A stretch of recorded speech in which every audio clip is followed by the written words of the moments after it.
backyard tour coming up.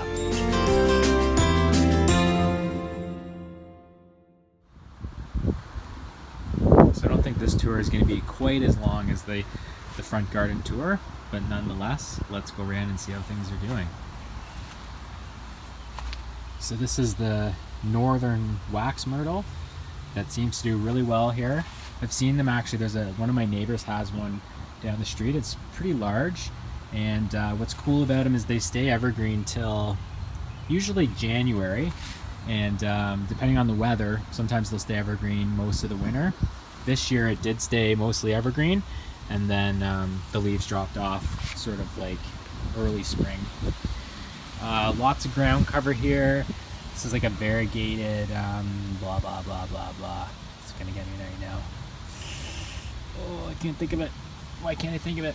I'll think of it in a minute. Not a big fan of cedars really, but they're a good choice for an easy evergreen here. And this one's really happy in this space.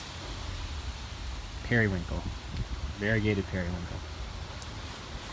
Over here, this is some Euphorbia that I dug out of, or I should say Tony dug out of his garden for me, and it's taken quite well.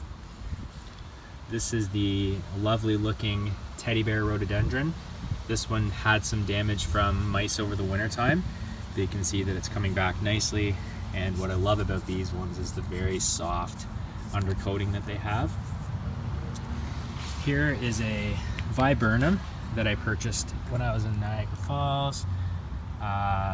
Viburnum, what's that called? Decker. So I think too it's mostly evergreen or semi-evergreen, it says there. Tony has one in his backyard, and I love them. I really do like the evergreen Viburnums.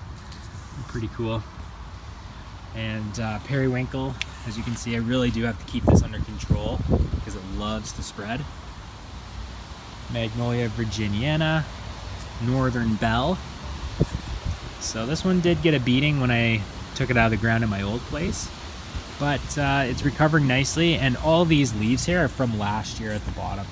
So it really does do a good job of holding the majority of its leaves. Here's the Cactus Garden. So more Euphorbia, and you can see the cactus are getting their little pads and the little flower buds. So I think they usually flower sort of end of June. And I may remove this yucca and put the glauca in its place, but I haven't quite decided yet. Moving along to this side of the garden. So I've got an inkberry holly that's been in the ground for a couple of years. And there's another flying dragon orange that's just in a pot. Some more Euphorbia from Tony Post's garden that he donated to me. And you've seen this in other videos, just focusing on the recovery of this palm, but here it is today. First normal-ish looking frond, and then you can see a couple more spears down in there. So it's doing good. Rose of Sharon putting out its leaves. These usually flower here at the very end of July to beginning of August.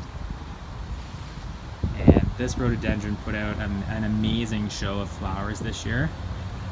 Unfortunately, they're starting to die off now, but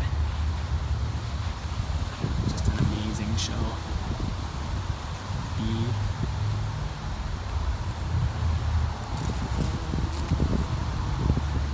Doing his business.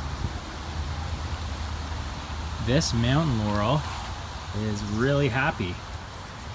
So I've never done well with mountain laurel, but this one, for whatever reason, could be soil conditions, is doing really well. It also could be location. It doesn't get a ton of sun here, so it doesn't really get any winter burn.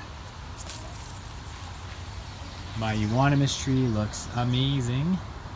It's actually, I don't know if you can see it in there. It might not be in there right now. Oh, he's in there. See my robin.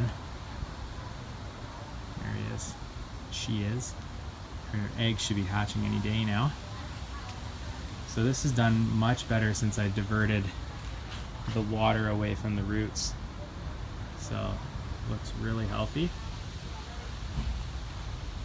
And then I've got a PGM rhododendron right here. And the fern that I dug up from our special island getaway spot we have. And the pear trees. And I'm not going to bother, you know, really getting into detail over there. If you want to check out more information on these beds, you can watch one of my previous videos. You can see the magnolia, needle palm, bananas that I've put in those spaces. And then this section over here that has the Table Mountain pine, rhodies, PGM rhododendrons,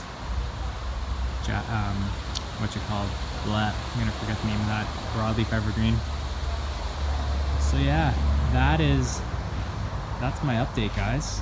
I hope you enjoyed it, and I will make sure in the next month, 6 weeks, that you guys get another update. See how it's doing at that point. See you later, guys.